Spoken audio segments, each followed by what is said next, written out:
அஸ்ஸலாமு அலைக்கும் வரஹ்மத்துல்லாஹி வபரகாத்து. மனிதர்கள் என்ன செய்கிறதில்ல, தான் பிறப்பாலோ நிறத்தாலோ இனத்தாலோ மொழியாலோ தாழ்ந்தவன் என்று ஏற்றுக்கொள்வது என்ன செய்யுது, மனிதனுடைய உள்ளம் ஏற்றுக்கொள்ள மறுக்கிறது. அது அவனுக்கு மிகப்பெரிய சுயமரியாதைக்கு மிகப்பெரிய கேள்விக்குறியாக இருப்பதை பார்க்கலாம். ஆனால் இஸ்லாமும் அதை தான் சொல்லுது.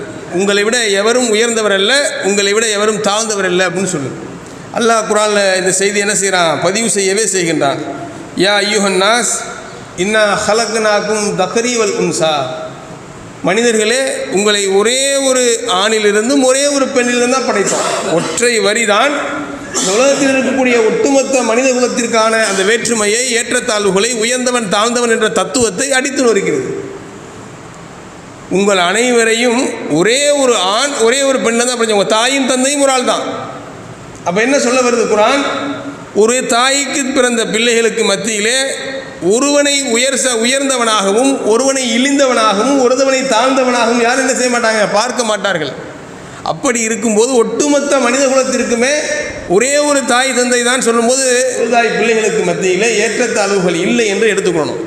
அல்லாஹ்வுடைய தூதர் இன்னொரு ஒரு ஒடிப்பை மேலே போய் சொல்கிறாங்க, வெள்ளையனுக்கு கருப்பனை விட எந்த உயர்வும் இல்லை, இனத்தால் நிறத்தால் மொழியால் பிறப்பால் யாரை விட யாரும் உயர்ந்தவர் அல்ல என்பதை யாரையும் அதனால் அந்த அடிப்படையில் இழிவானவன் என்று தாழ்ந்தவன் என்று என்ன செய்ய முடியாது, சொல்ல முடியாது என்பதை எல்லாம் சொல்லி காட்டுகிறான். அப்படி ஒரு மனிதன் இன்னொரு மனிதனை இழிந்தவனாக தாழ்ந்தவனாக நடத்தக்கூடாது, நினைக்கக்கூடாது, பேசக்கூடாது. அனைவரும் இங்கே என்ன சமம். ஆதி பிதா ஆதி தந்தை தாய் ஒரே ஒரு ஆள் தான். அப்படி இருக்கும்போது நீ எப்படி மனிதர்களுக்கு மத்தியில் உயர்ந்தவன் தாழ்ந்தவன் என்ற ஏற்றத்தாழ்வுகளை கற்பிக்க முடியும் என்று கேட்குது. இப்படி இருந்த ஏற்றத்தாழ்வுகளை தான் இந்த இஸ்லாம் என்ன செஞ்சுருக்கு, ஒன்றும் இல்லாமல் ஆக்கியிருக்கு. இது நம்ம ப்ராக்டிக்கலாக பார்க்குறோம், பெரும் தியரிட்டிக்கலாக இல்லை, பேச்சளவில் இல்லை, செயல்படுத்தி இருக்கிறது இஸ்லாம்.